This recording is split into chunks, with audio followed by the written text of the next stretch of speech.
کے پی کے میں بلین ٹری کے کامیاب منصوبے کی خوشی میں پاکستان تحریک انصاف نے کنونشن سینٹر اسلام آباد میں پروقار تقریب کا اہتمام کیا۔ اس تقریب میں چیئرمین تحریک انصاف عمران خان، وزیر اعلیٰ کے پی کے پرویز خٹک، جہانگیر ترین اور دیگر رہنماؤں اور کارکنان نے شرکت کی۔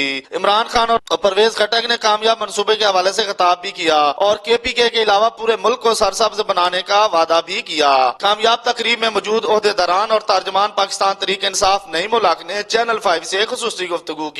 ہم چاہتے ہیں کہ بلین ٹری سونامی سے لوگ سبق حاصل کریں اور انشاءاللہ عمران خان کی رہنمائی میں ہم پاکستان کو درختوں سے بھر دیں گے آئندہ چند سالوں میں۔ تو اس لیے آج کا جو یہ فنکشن تھا یہ بہت اہم تھا اور ہمیں فخر ہے کہ ہماری حکومت نے خیبر پختونخوا میں ایک بہت ہی عظیم کام سر انجام دیا ہے جو پاکستان کے ایک روشن مستقبل کی ضمانت ہے۔ جو خان صاحب نے 1 ارب بلین ٹری سونامی کو ایک سکسیس کے طور پہ ہم نے آج سیلیبریٹ کیا ہے اور انشاءاللہ وہ اناؤنس کر گئے کہ اگلے آنے والے سالوں میں ہم 2 ارب کریں گے درخت۔ یہ آنے والی نسلوں کے لیے ایک تحفہ ہے۔ مجھے آج بڑی خوشی ہوئی کہ میں نے آج یہ پریزنٹیشنز یہاں پر دیکھی، اس کے بعد سپیچز سنی اور جس طرح سے انہوں نے ہمارے اندر کا جذبہ جگایا ہے، میں سمجھتا ہوں کہ یہ خراج تحسین کے مستحق ہیں اور ان کا کام، ان کی کارکردگی آج بول رہی ہے اور انشاءاللہ تعالی جو مستقبل ہے وہ پاکستان تحریک انصاف کا نیا پاکستان انشاءاللہ تعالی ہم سب کا ہے، جس میں ہم سب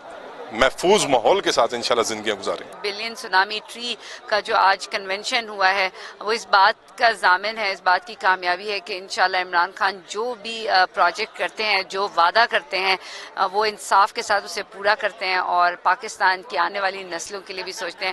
انشاءاللہ جیسے کہ پاکستان قائد اعظم کا تھا، اب عمران خان کا نیا پاکستان بن کے رہے گا۔ تقریب کے آخر میں پاکستان کا قومی ترانہ بھی پڑھا گیا اور ملک کو سرسبز بنانے کا عہد بھی۔ بلین ٹری منصوبہ مکمل ہونے پر پاکستان تحریک انصاف کے لیڈران اور کارکنان خوشیاں منا رہے ہیں اور ساتھ ہی ساتھ پاکستان کو سرسبز و شاداب کرنے کا عہد بھی کر رہے ہیں۔ کیمرہ مین نوید اشرف کے ساتھ ضمیر حسین ضمیر، چینل 5 اسلام آباد۔